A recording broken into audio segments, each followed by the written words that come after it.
You won't believe what happened after the Hungarian GP.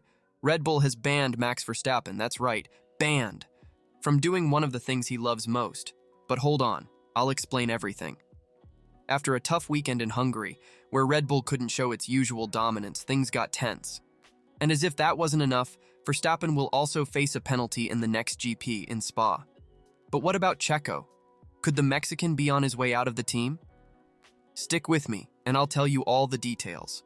In this video, we'll talk about the bans Red Bull is imposing on Max, the car's issues, the upcoming penalties, and of course, everything about Checo's future with the team.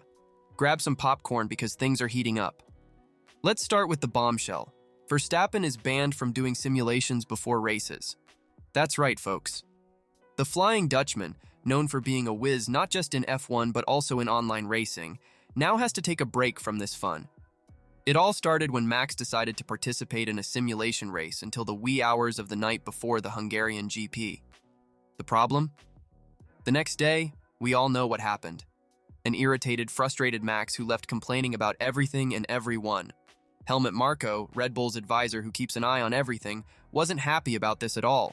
He said, "We agreed that he wouldn't do late-night simulations anymore in the future. In other words, no more simulators on the eve of the race." But wait, it's not like Max was sleep-deprived. Marko even defended the driver, saying that he has a different sleep rhythm and managed to get his 7 hours of sleep. Still, Red Bull wants total focus on the races. No distractions. Now, you might be wondering, but wait, isn't Max an adult? Why is Red Bull controlling what he does in his free time? Well, folks, it's serious business. The team invests millions in the championship, and any little thing can make the difference between winning and losing. Just imagine, you're fighting for the world title, every point is precious, and suddenly your star driver shows up tired because he was playing video games all night. That would make any team boss pull their hair out, wouldn't it? Now, talking about Red Bull's performance in Hungary, what a struggle. The team that was flying on all tracks suddenly found themselves fighting to reach the podium. Helmut Marko didn't hold back. The updates might not be exactly as we expected. Translation: the new car isn't performing as it should. And it's not just about performance. It's that operating window story we always hear in F1. Christian Horner, the team boss, explained it better. "I think their car, McLaren's, is in a better window than ours at the moment, perhaps easier or more forgiving. In other words, the RB20 is very sensitive and hard to get right.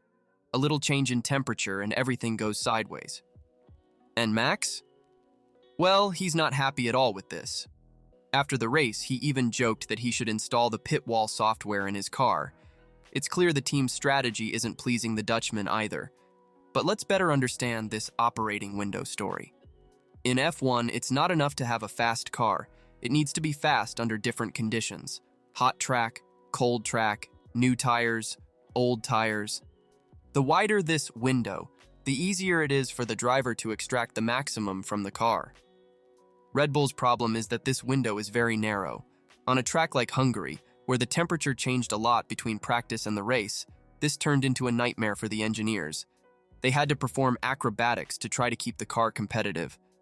And it doesn't stop there. Max even complained about the strategy during the race. He said, "The strategy was very bad. We have all the information. Maybe I have to put this in the car and do it myself." When the driver starts questioning the team's decisions, things get tense. But Red Bull's headache doesn't stop there, my friends. Verstappen will have to serve a penalty at the next GP in Belgium. Here's the deal. Max's car engine is already at its limit. He has used the 4 engines allowed for the season. Now, to avoid the risk of a breakdown in the middle of an important race, the team decided to change the engine at Spa. The result? A 10-place grid penalty. That's right, Max will start 10 positions behind where he qualifies. But don't count the Dutchman out of the fight. In the last 2 years, even starting from the back due to penalties, he won the race at Spa. Can he do it again? Now let's talk a bit about Red Bull's strategy.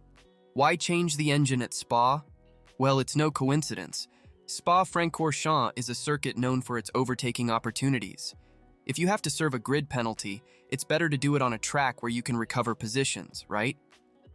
Additionally, there's the reliability issue. Red Bull has had some technical problems this year which didn't happen much last season. For example, in Canada, the energy recovery system in Max's car failed during free practice. In Australia, it was a problem with the rear brakes that forced a retirement. So, changing the engine now is a way to be cautious. Better to lose some positions on the grid than to risk a retirement in the middle of a crucial race for the championship, right?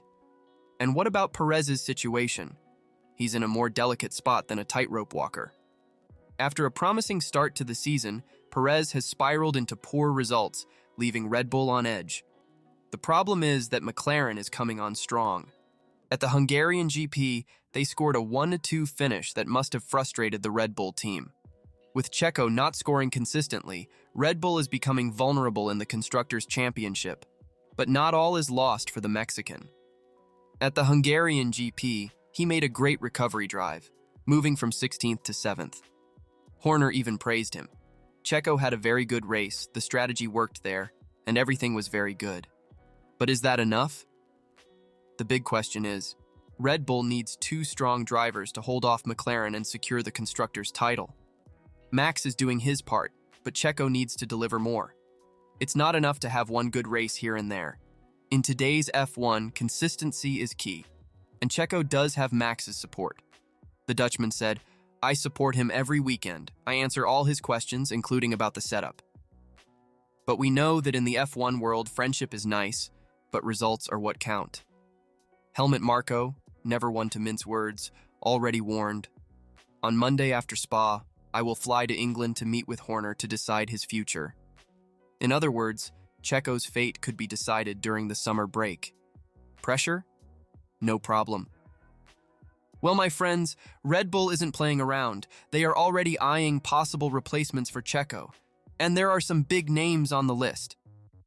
Daniel Ricciardo, that charismatic Australian who was once with Red Bull, is being considered as a short-term option. After all, he has plenty of experience and knowledge of the team. There's also Liam Lawson, Red Bull's reserve driver, who is showing great potential. But they say he's more likely for 2025. Red Bull likes to prepare their young drivers well before throwing them into the main team's frying pan. And let's not forget Yuki Tsunoda, who has been having some good races, but from what the insiders say, he's a more remote option. Maybe Red Bull thinks he still needs a bit more time to mature. Will we see a turnaround this season? Will Red Bull manage to solve the car's issues in time? And who will be driving alongside Verstappen next year? The next few weeks promise to be full of excitement, both on and off the track. The summer break may not have races, but it will definitely have a lot of behind-the-scenes action. If you enjoyed this video, don't forget to leave a like, subscribe to the channel, and activate notifications. That way, you'll stay up to date with all the latest F1 news. See you next time, folks.